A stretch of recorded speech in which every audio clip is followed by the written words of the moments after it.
सोनम वांगचुक यांना जंतर मंतर मैदानावरून दिल्ली पोलिसांनी हटवलं। 21 दिवसांच्या उपोषणानंतर वांगचुक यांना रुग्णालयात पाठवलं।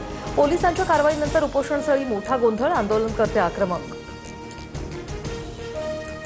दिल्ली हायकोर्टाचा आदेश आणि वैद्यकीय तज्ज्ञांचा सल्ला लक्षात घेऊन वांगचुक यांना उपचारासाठी रुग्णालयात नेलं। आंदोलकांनी लवकरात लवकर शांततापूर्ण मार्गाने जागा रिकामी करावी, दिल्ली पोलिसांचं आवाहन।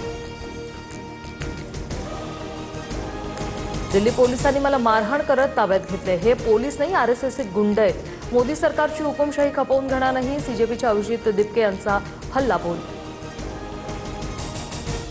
20 दिवसांपासून दिल्लीत आंदोलन, पण सत्ताधाऱ्यांमधून कुणीही भेटायला गेलेलं नाहीये।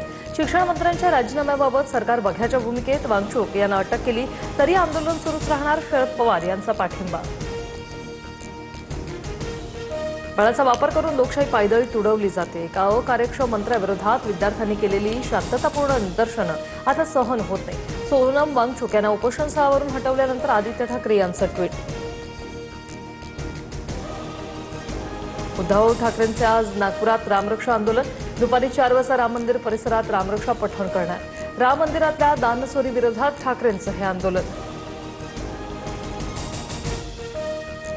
एनडीएत येण्याआधी विलीनीकरण करा, भाजपची राष्ट्रवादी समोरड। विलीनीकरण झाल्यास दोन्ही गटाला केंद्रात एक मंत्रिपद मिळणार, सूत्रांची माहिती। भाजपच्या सूचनेनंतर सुनेत्रा पवार अस्वस्थ असल्याची माहिती।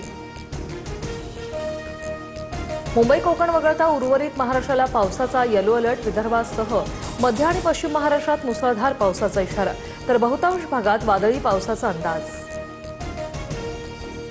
मुंबई कोकण वगळता उर्वरित महाराष्ट्राला पावसाचा येलो अलर्ट। विदर्भासह मध्य आणि पश्चिम महाराष्ट्रात मुसळधार पावसाचा इशारा, तर बहुतांश भागात वादळी पावसाचा अंदाज। अल्पवयीन मुलीच्या हत्येच्या निषेधार्थ आज वर्धा बंदची हाक। छत्रपती शिवाजी महाराज पुतळ्यापासून आक्रोश मोर्चा काढण्यात येणार। व्यापाऱ्यांचाही बंदला पाठिंबा। जलदगती न्यायालयात हा खटला चालवण्यासह आरोपीला कठोर शिक्षा देण्याची मागणी।